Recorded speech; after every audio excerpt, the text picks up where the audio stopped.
ಶ್ರೀ ಮಹಾಗಣಪತಿಯೇ ನಮಃ. ಶ್ರೀ ಸರಸ್ವತಿಯೇ ನಮಃ. ಶ್ರೀಪಾದವಲ್ಲಭ ನರಸಿಂಹ ಸರಸ್ವತಿ ಶ್ರೀ ಗುರು ದತ್ತಾತ್ರೇಯಾಯ ನಮಃ. ಏಕಾಂಗಿಯಾಗಿ ಕೂತಿರ್ತಕ್ಕಂಥ ಹನುಮಂತನನ್ನು ಎಲ್ಲರೂ ಕಪಿವರರೆಲ್ಲರೂ ಕೂಡ ಪ್ರೋತ್ಸಾಹಿಸ್ತಾ ಇದ್ದಾರೆ, ಹೊಗಳ್ತಾ ಇದ್ದಾರೆ. ಅವನ ಶಕ್ತಿಯನ್ನು ವರ್ಣಿಸಿ ನೀನೇ ಸಮುದ್ರವನ್ನು ಹಾರಬೇಕು ಅಂತ ಎಲ್ಲರೂ ಕೇಳಿಕೊಂಡ್ರು. ನೀನೇ ಸಮರ್ಥನು, ನೀನೇ ಶಕ್ತಿವಂತನು, ನಿನಗೆ ಎಲ್ಲ ಶಕ್ತಿಗಳಿವೆ ಅಂತ ಎಲ್ಲ ಚಿಕ್ಕವರಿಂದ ಹಿಡಿದು ದೊಡ್ಡವರವರೆಗೂ ಕೂಡ ಹನುಮಂತನನ್ನ ಬೇಡ್ಕೊಂಡ್ರು. ಜಾಂಬವಂತನು ಅವನ ಶಕ್ತಿಯನ್ನು ಹೊಗಳಿದಾಗ ಇದ್ದಕ್ಕಿದ್ದಾಗ ಹನುಮಂತನಿಗೆ ತನ್ನ ಬಲ ಪರಾಕ್ರಮಗಳು ಜ್ಞಾಪಕಕ್ಕೆ ಬರ್ತವೆ. ಆಗ ಹೇಳ್ತಾನೆ, ನಾನು ಸಮುದ್ರವನ್ನು ಹಾರೋದಕ್ಕೆ ಒಪ್ಕೊಳ್ತಾ ಇದ್ದೀನಿ ಅಂತ. ತಥೋ ರಾವಣ ಸೀತಾಯಾ ಶತ್ರುಕರ್ಷಣಃ ಈಯೇಷ ಪದಮನ್ವೇಷ್ಟುಂ ಚಾರಣಾಚರಿತೆ ಪಥಿ. ಶತ್ರು ಸಂಹಾರಕನಾದ ಹನುಮಂತನು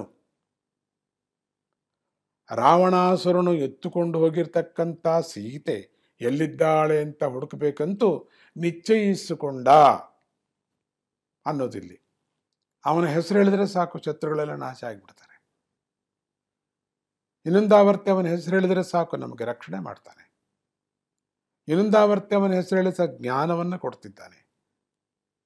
ಇನ್ನೊಂದಾವರ್ತಿ ಹೆಸರು ಹೇಳಿದ ಸಾಕು, ಸರ್ಕಾಲ ದುಃಖಗಳು ಕೂಡ ನಾಶ ಆಗಿಬಿಡ್ತಿವೆ.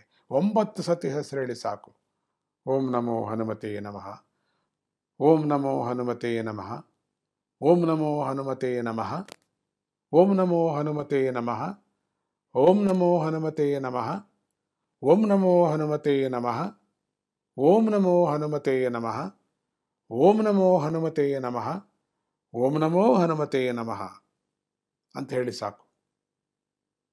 ಎಲ್ಲ ಬಾಧೆಗಳು ನಿವಾರಣೆ ಆಗ್ತವೆ. ರಾವಣಾಸುರನ ಎತ್ಕೊಂಡು ಹೋಗಿರ್ತಕ್ಕಂಥ ಸೀತೆ ಎಲ್ಲಿದ್ದಾಳೆ ಅಂತ ಹೇಳಿ ಹುಡುಕ್ಬೇಕಂತ ನಿಶ್ಚಯಿಸಿಕೊಂಡ ಆಕಾಶಕ್ಕೆ ಅಗಲು ನಿರ್ಧರಿಸ್ತಾನಂತೆ. ಇದು ಸುಂದರಕಾಂಡದ ಮೊದಲ ಶ್ಲೋಕ. ಇದನ್ನ ಮಹಾಮಂತ್ರ ಕೂಡ ಅಂತಾರೆ. ಇಡೀ ಸಮುದ್ರ ಲಂಘನದ ಯೋಗ ಪ್ರಕ್ರಿಯೆ ವರ್ಣನೆಯೇ ಈ ಶ್ಲೋಕದಲ್ಲಿ ಅಡಕವಾಗಿದೆ. ಇದು ಒಂದು ಶ್ಲೋಕದಿಂದಲೇ ಒಂದು ದಿನದ ಉಪನ್ಯಾಸ ಮಾಡ್ಬೋದು, ಅಂದರೆ ವರ್ಣನೆ ಮಾಡ್ಬೋದು. ಆಕಾಶಕ್ಕೆ ಹಾರೋದಕ್ಕೆ ಮುಂಚೆ ಹನುಮಂತ ತನ್ನ ಪ್ರಾಣವಾಯುವನ್ನು ಬಿಗಿ ಹಿಡಿದು, ಅದಕ್ಕೆ ಉಸಿರನ್ನು ಹಿಡಿದು ಸಮಸ್ತ ದೇವತೆಗಳನ್ನು ಪ್ರಾರ್ಥನೆ ಮಾಡಿ ಉತ್ಸಾಹ ಸಂಭ್ರಮಗಳಿಂದ ರಾಮ ರಾಮ ಅಂಥೇಳಿ ಆಕಾಶಕ್ಕೆ ಎಗರ್ತಾ ಇದ್ದಾನೆ. ಅದಕ್ಕೆ ನಾವು ಭಾರವಾಗಿರ್ತಕ್ಕಂಥ ವಸ್ತುವನ್ನು ಎತ್ತಬೇಕಾದರೆ ಒಂದು ಸತಿ ಉಸಿರನ್ನು ಹಿಡಿದು ಸಕಲ ಬಲಗಳನ್ನು ಪ್ರಯೋಗಿಸಿ ನಮಗನ್ನ ತೂಕವಾಗಿರುವಂಥದ್ದು, ಎತ್ತರವಾಗಿರುವಂಥದ್ದು, ಭಾರವಾಗಿರುವಂಥದ್ದು, ಉದ್ದವಾಗಿರುವಂಥದ್ದು ಕದಲಿಸ್ತಕ್ಕಂಥ ಶಕ್ತಿ ನಮಗೆ ಬರ್ತದೆ. ನಮಗೆ ಆಶ್ಚರ್ಯ ಆಗುತ್ತೆ. ನಾನು ನೋಡಿದ್ರೆ 50 kg ಆಗಿದ್ದೇನೆ, ಈ ವಸ್ತು ನೋಡಿದ್ರೆ 100 ಆಗಿದೆ. 100 kgಯನ್ನು ಎತ್ಕೊಂಡು ಬಂದಿದ್ದೀನಲ್ಲ ನಾನು ಅನಿಸುತ್ತೆ. ಸುಮಾರು ಜನ ಆಶ್ಚರ್ಯ ಪಡ್ತಾರೆ, ಸಂತೋಷ ಪಡ್ತಾರೆ, ತೃಪ್ತಿ ಪಡ್ತಾರೆ. ವಾಯುವನ್ನು ಬಿಗಿ ಹಿಡಿದು, ಅಂದರೆ ಹನುಮಂತ ಅಲ್ಲಿ. ಈಗ ನಾವು ಕಾಡುಗಳಲ್ಲಿ ದೊಡ್ಡ ದೊಡ್ಡ ಮರಗಳನ್ನು ಕಡಿದು ಆನೆಗಳ ಕಳೆದು ಎಳೆಸಿ ಆ ಮರಗಳನ್ನು ಲಾರಿಗಳ ಮೇಲೆ ಎತ್ತಾಕ್ತಿರ್ತಾರೆ. 100 ಜನ ಎತ್ತಕ್ಕಂಥದ್ದು ಕೇವಲ 10 ಜನ ಎತ್ಕೊಂಡು ಲಾರಿ ಮೇಲೆ ಇಡ್ತಾರೆ. ಏನಂತ ಊಸ ಐಸ ಅಂದ್ಬಿಟ್ಟು ಒಂದು ಸತಿ ಪ್ರಾಣವನ್ನು ಬಿಗಿ ಹಿಡಿದು ಚಕ್ ಅಂತ ಎತ್ತುತ್ತಾರೆ ಒಂದೇ ಸತಿ. ಅದು ಹೊಟ್ಟೋಗುತ್ತೆ. ಪೂರ್ವದಲ್ಲಿ ತಮಿಳುನಾಡಿನಲ್ಲಿ ಕುಂಭಕೋಣದ ಹತ್ರ ಬೃಹದೇಶ್ವರ ಆಲಯಗಳು, ಎಷ್ಟೆಷ್ಟು ದೊಡ್ಡ ದೊಡ್ಡ ದೊಡ್ಡ ದೊಡ್ಡ ದೊಡ್ಡ ತೊಲೆಗಳು, ಕಂಬಗಳು, ಮೇಲೆ ಯಾವ ಕ್ರೈನ್ ಇರಲಿಲ್ಲ. ಆಗ